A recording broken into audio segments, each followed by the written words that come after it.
네, 쌤들 안녕하세요.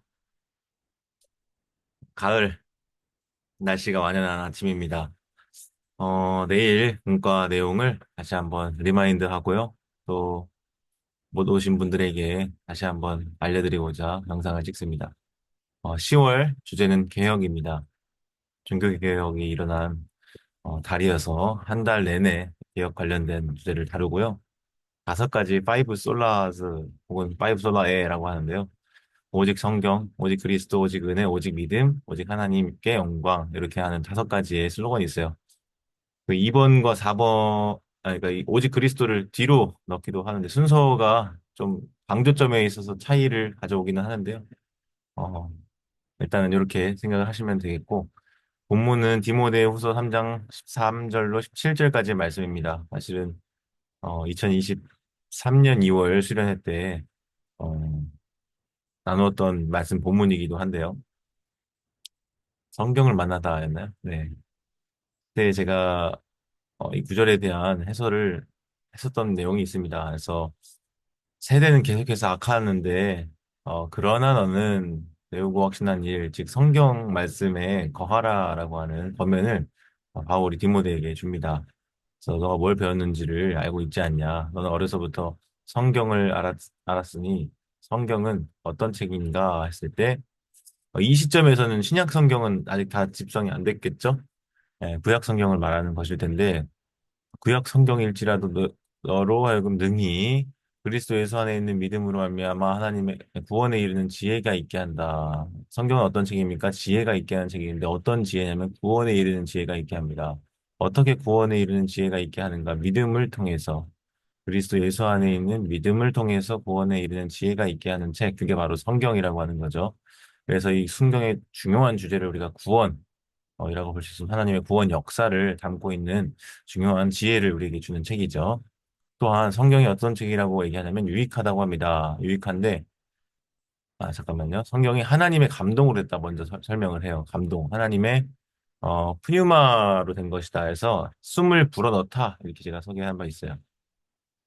하나님의 숨을 불어넣어서 생기가 되게 하신 그 창조의 사건을 기억할 때 이 아무것도 아닌 인간들의 기록인 것처럼 보이는 이 책이 하나님의 숨결이 불어넣어짐으로 유익을 준다고 합니다. 어떤 유익을 주는가? 교훈을 주기에 유익하고요. 책망을 주기에 유익하고 바르게 하기 위해 유익하고 의로 교육하는 데 유익하다. 이 네 가지의 유익이 있다라고 합니다. 그래서 우리는 성경을 읽지 않으면요.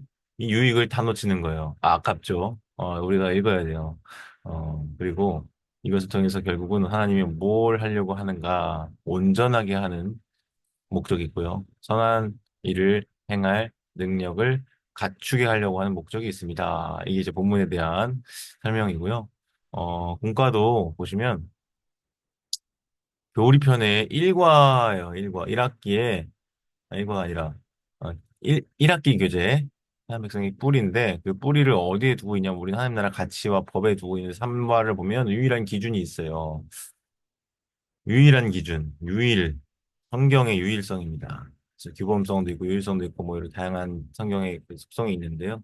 그것은 우리의 유일한 기준이에요. 다른 어떠한 것을 우리의 기준으로 삼으면 안 되겠죠. 문과 말씀 본문은 동일한 말씀입니다. 14절로 17절. 성경은 하나님 나라 백성이 따라야 할 유일한 기준이다. 이렇게 핵심 메시지가 있고요. 내가 성경을 유일한 기준으로 삼아 말씀으로 교훈받고 책망받고 있는지를 살펴보도록 이번 자, 문과 시간에 좀 그렇게 했으면 좋겠고요. 위에는 제가 뭘 써놨냐면,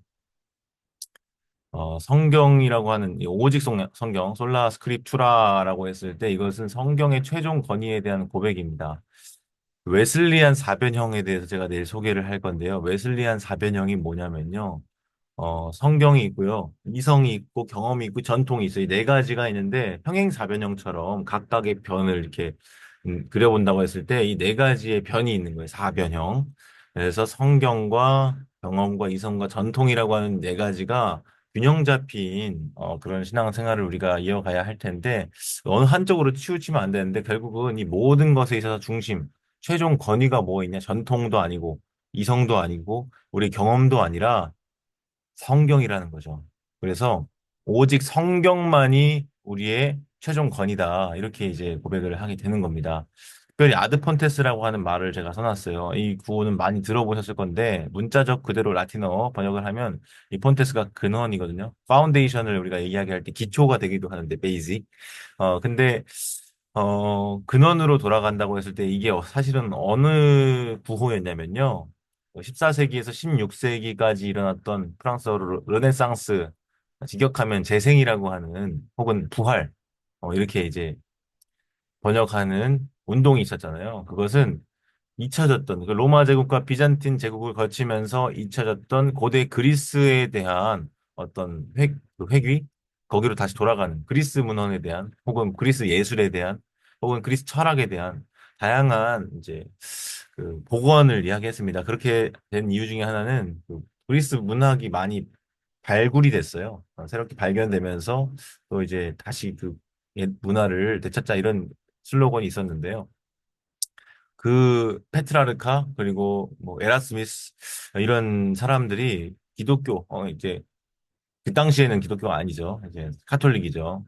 근데 결국은 그 당시 문화와 관습들이 성경에 기초하지 않다는 것을 알게 된 거예요. 그리스어를 열심히 공부하고 그리스어로 된 신약 성경을 열심히 읽다 보니까 이게 그 당시에 만연한 번역 성경은 불가타 성경이었거든요. 벌게이트라고도 부르는 라틴어 성경인데 그 성경에서 는 이런 가르침에 기초해서 어떤 교리나 어떤 뭐 전통들이 발생을 하게 되었는데 사실 그리스어 성경을 보니까 그 뜻이 아니었던 거죠.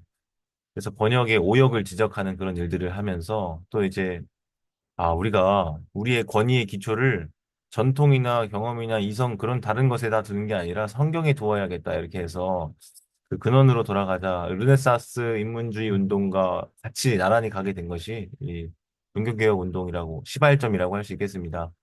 그래서 그 권위에 대한 고백이기 때문에 그냥 오직 성경 이렇게 딱 끝날 게 아니라 오직 성경만이까지 붙여주는 게 좋아요. 오직 성경만이. 그래서 제가 설교 제목을 오직 성경만이라고 했는데 그 뒤에 생략된 말은 무엇입니까? 최종 권위라는 거죠. 우리의 유일한 신앙과 삶의 기준이고 규범이다. 이게 이제 다양한 신앙 고백문과 신조들의 기록이 되어 있는 내용인데요. 그래서 이렇게 하나씩 찬찬히 보도록 하겠고, 그 내일 설교 때는 제가 좀 종교개혁 역사 관련해서 중요한 성경과 관련된 인물들을 좀 소개하는 식으로 설교를 진행해 볼까 좀 구상 중입니다. 그래서 좀 새롭게 접근을 해보려고 하고요. 이 아래의 내용은 사실은 이제 디모데 후서 말씀, 성경 말씀을 이제 우리가 주의해야 할 때, 해석할 때 발견해낼 수 있는 여러 가지 명제들이에요. 성경이 어떤 책이냐 했을 때 근원이었습니다. 디모데가 거짓이 없는 믿음, 칭찬받는 믿음, 사실 좀 앞부분에 나오는 내용이긴 한데 근원이었고 불의한 세상 속에서 박해를 받음으로 이건 12절에 나오는 내용일 텐데 경건하게 살고자 하는 자들이 거할 곳, 또 머무를 곳이다. 이렇게 이제 13, 14절 말씀에 기초해서 이렇게 명제를 좀 제어봤고요. 구원에 이르는 지혜가 있게 하는 책이다. 하나님의 감동으로 된 책이다. 교훈 책망 바르게 하면 의로 교육하는 일에 유익을 주는 책이다. 하나님의 사람으로 온전하게 한 책이다. 그래서 성경 우리가 말씀을 통해서 어떤 책인지 이렇게 좀 정리를 해볼 수 있을 것 같습니다. 그런가 하면 이제 뒤에 실어놓은 내용은 성경을 그럼 어떻게 읽어야 되냐. 우리가 성경을 읽어야 되는데 이런 아래와 같은 특징들을 유의하면서 읽어야 된다. 좀 적용점으로 이렇게 제시를 해줄 텐데 성경 하늘에서 떨어진 책이 아니라는 거죠.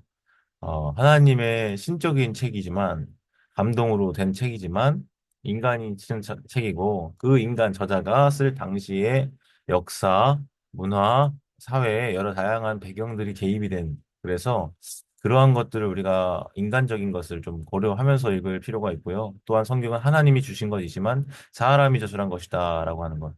자, 이게 좀 연결이 되는 부분도 있는데, 하늘에서 떨어졌다고 하는 데는 떨어지지 않았다고 하는 데는 역사성을 이야기하는 겁니다. 너무 우리가 초월성만 강조하다 보니까 역사성도 주의해야 한다 이거 알려주는 거고 인간 저자의 특성들에 대해서도 얘기하는 거고 3번은 성경은 규범적이고 타협이 불가능하다라는 거죠. 규범이고 타협하는 것이 아니라 4번은 우리 시대를 위한 것이지 우리 시대에 관하는 것은 아니다. 그래서 이것을 문자 그대로 우리에게 바로 적용하려 그러면 약간 이 어려움이 있는 거죠. 왜냐면 이 성경 기록 자체가 우리 시대에 관해서 쓴 것은 아니기 때문에 우리 위한 것인 것은 맞지만 이 차이점을 좀 고려하면서 읽어야 한다. 마지막, 이제 다섯 번째, 진지하게 받아들여야 하지만 항상 문자적으로 받아들이진 않는다. 여기서 문자적으로 받아들이는 부분도 있죠. 근데 항상 문자적으로 받아들였을 때는 어려움이 생길 수 있다라는 거죠. 그래서 이 진지함도 가지지만, 이런 유연함도 필요한 거죠. 이 해석학 관련된 내용입니다. 성경의 목적이 무엇이냐? 하나님과 그리스도를 아는 지식, 구원에 이르는 지식을 주는 그런 목적이 있고요. 우리로 믿음을 잘하게 하는, 믿음을 가지게 하는, 요한복음의 기록 목적도 있잖아요. 영생을 얻게 한다. 믿어 영생을 얻게 한다.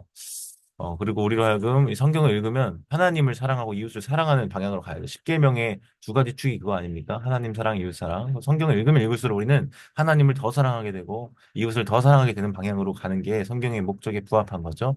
그리고 이 소망은 무엇이냐? 주님이 다시 오실 그날에 대한 기대, 우리의 구원의 날에 대한 소망, 심판에 대한 두려움이 아니라 그 기쁨과 기대와 소망이 우리 가운데 주어지게 하는 것이 성경의 목적이라는 거죠. 마지막으로 성경의 중심이 있다고 하면 그리스도다. 예수 그리스도를 빼놓고 성경을 읽는다. 그것은 옳지 않다라고 하는 것입니다. 이렇게 해서 간략하게나마 좀 설명을 드렸는데요. 평소가 좀 길었습니다. 그래서 내일 설교 잘 준비해서 진행을 할 텐데, 인물들과 관련해서 특별히 제가 최대한 임팩트 있게 잘 준비해 보도록 하겠습니다. 그러면 내일 만나 뵙도록 하겠습니다. 들어주셔서 감사합니다.